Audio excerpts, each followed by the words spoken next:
ఇప్పుడు ఎక్కడ చూసినా కన్నప్ప గురించి టాక్ వినపడుతుంది. కన్నప్ప ఈ పేరు వినగానే మన కళ్ళ ముందు ఒక సీన్ గుర్తుకొస్తుంది. శివుడిపై తన భక్తిని, నిస్వార్థమైన ప్రేమని చాటేందుకు తన 2 కళ్ళు అర్పించిన గొప్ప భక్తుడు మనకి గుర్తొస్తాడు. నిజానికి కన్నప్ప గురించి తెలియని వాళ్ళు ఎవరూ లేరు. ఎందుకంటే ఆయన చరిత్రపై వచ్చిన సినిమాలు కూడా పెద్ద హిట్ అయ్యాయి.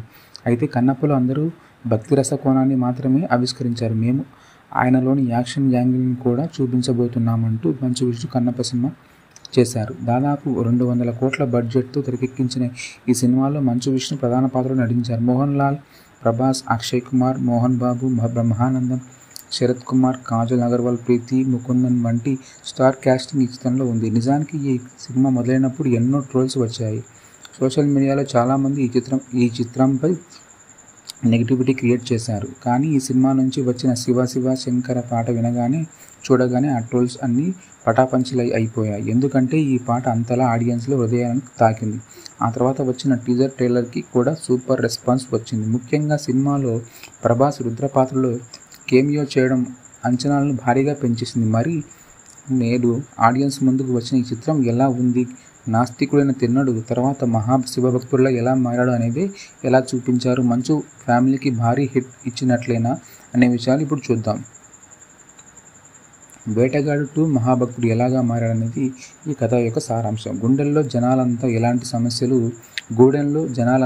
సమస్యలు లేకుండా చల్లగా ఉండాలంటే అమ్మవారికి నరబలి ఇవ్వవలసింది అంటూ అంతా నమ్ముతూ ఉంటారు. అలా చిన్నప్పుడే తన స్నేహితుడిని బలి ఇవ్వడం చూసి తిన్నడు మంచు విష్ణు కదిలిపోయి అసలు దేవుడు లేడు, అది ఒట్టి రాయి మాత్రమే అంటూ అప్పటి నుంచి నాస్తికుడిగా మారతాడు. ఆ పెద్దయిన తర్వాత కూడా తిన్నడు మారడు. అయితే ప్రశాంతంగా ఉంటున్న తమ అడవి మీద ఉన్న 5 గూడాల మీద ఆ లోపల ఉన్న వాయులింగం మీద కాలముఖుడు అనే ఒక దుర్మార్గుడు కన్నుపడుతుంది. ఆ వాయులింగాన్ని దక్కించుకుంటే సర్వశక్తులు వస్తాయనే ఉద్దేశంతో దాని ఆచూకీ కోసం తన తమ్ముడిని పంపిస్తాడు. కాలముఖుడు అయితే కాల తమ్ముడిని తిన్నడు ఒక గొడవలో చంపేస్తాడు. దీంతో తిన్నడిని చంపి ఆ గూడాలు అన్నింటినీ తుడిచిపెట్టేయాలని తన సర్వసైన్యంతో కాలముఖుడు పగతో వస్తాడు. మరి అప్పటి వరకు తమ మధ్య ఉన్న గొడవలతో వేరుగా ఉన్న 5 గూడాలు కాలముఖుడిని ఎదిరించడానికి ఏకమవుతాయి. తమ నాయకుడిగా తిన్నడే ఎంచుకుంటాయి. కానీ ఆ తర్వాత అనుకోని కారణాల వల్ల తిన్నడిని తన తండ్రి నాథనాథుడు గూడెం నుంచి వెలివేస్తాడు. అసలు అలా ఎందుకు చేశాడు? కాలముఖుడిని తిన్నడు ఓడించాడా? ఆ నాస్తికుడైన తిన్నడు మహా శివభక్తుల్లో ఎలా మారాడు అన్నదే మిగిలిన కన్నప్ప కథ. ఇక తిన్నడు మహా శివభక్తుడిగా మారేందుకు రుద్ర అంటే ప్రభాస్ చేసిన సాయం ఏంటి? అక్కడ నుంచి శివుడికి అంటే అక్షయ్ కుమార్కి మహాభక్తుడిగా తిన్నడు ఎలా మారాడు? ఇందుకు కారణమైన పరిస్థితులేంటి? అసలు ఈ కథలో కిరాట అంటే మోహన్ లాల్, మహాదేవశక్తి అంటే మోహన్ బాబు లా పాత్రలు ఏంటి అనేది తెరపై చూసి తెలుసుకోవాల్సిందే. ప్రభాస్ రాక కోసం చూపులు. ఇంకా నిజానికి ఈ కథలో కావాల్సినంత ఎమోషన్, పోరాట సన్నివేశాలు పెట్టుకునే స్కోప్ ఉంది. కానీ ఫస్ట్ హాఫ్ విషయానికి వస్తే డైరెక్టర్ ఎక్కువగా పాత్రల పరిచయానికి తిన్నడు నెమలి ప్రీతి ముకుందన్ మధ్య ప్రేమ సన్నివేశాలపై ఎక్కువ దృష్టి పెట్టాడు. అలానే యాక్షన్ సీన్స్ కూడా ఉన్నాయి. అవి పెద్దగా ఆడియన్స్ని మెప్పించలేకపోయాయి. ముఖ్యంగా ఆడియన్స్ చూపులన్నీ ప్రభాస్ ఎంట్రీ మీదే ఉన్నాయి. కానీ ఎంతసేపు చూసినా ప్రభాస్ పాత్ర మాత్రం రాలేదేంటి అనే అసహనంతో ఫస్ట్ హాఫ్ ముగుస్తుంది. ఇంకా 3 గంటల 15 నిమిషాల సినిమాలో దాదాపు 2 గంటల 15 నిమిషాలు పూర్తయిన తర్వాత ప్రభాస్ ఎంట్రీ వచ్చింది. దీంతో అప్పటి వరకు సీట్లో జారి కూర్చున్న అందరికీ ఈ ఊపిరి పీల్చుకోండి నేను వచ్చేసా అన్నట్లుగా ప్రభాస్ రుద్ర పాత్ర వచ్చింది. అప్పటి వరకు ఉన్న సినిమా గతిని రుద్ర కాస్త పైకి లేపాడు. నిజం చెప్పాలంటే ప్రభాస్ వచ్చేంత వరకు స్క్రీన్ మీద పెద్దగా హుషారు కనిపించలేదు. ఇక సినిమా ప్రభాస్ ఒకసారి లేపితే క్లైమాక్స్ మరోసారి సినిమాకి ఊపు ఇచ్చింది. ముఖ్యంగా తిన్నడిలో భక్తి ఎప్పుడైతే మొదలైందో అప్పటి నుంచి సినిమాలో జీవం వచ్చినట్లు అనిపించింది. క్లైమాక్స్లో మహాదేవశక్తి అంటే మోహన్ బాబు చేసిన ప్రశ్నలకు తిన్నడి చెప్పిన సమాధానాలు ఆలోచింపజేస్తాయి. అలానే దైవం శైవం 2 నావి అంటూ విర్రవీగే మహాదేవశాస్త్రిని తన భక్తితో నిర్ఘాంతపోయేలా చేస్తాడు తిన్నడు.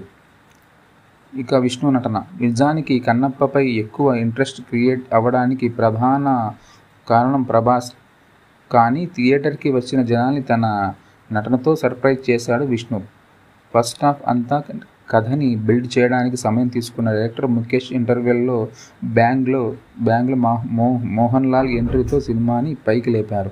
అప్పుడు ట్రాక్లో పడిన సినిమా క్లైమాక్స్కు వరకు అదే ముళ్ళు ఆకట్టుకుంటుంది. ముఖ్యంగా క్లైమాక్స్ సీన్లో విష్ణు నటన అందరినీ కట్టిపడేస్తుంది. ఇప్పటి వరకు ఇలాంటి పాత్రలు నటించకపోయినా మంచు విష్ణు తన యాక్టింగ్తో మెప్పించారు. శివుడికి తన కళ్ళనే నైవేద్యంగా పెట్టి సీన్లో విష్ణు నటన చాలా బాగుంది. అలానే మహాదేవ శాస్త్రి పాత్రలో మోహన్ బాబు సరిగ్గా సరిపోయారు.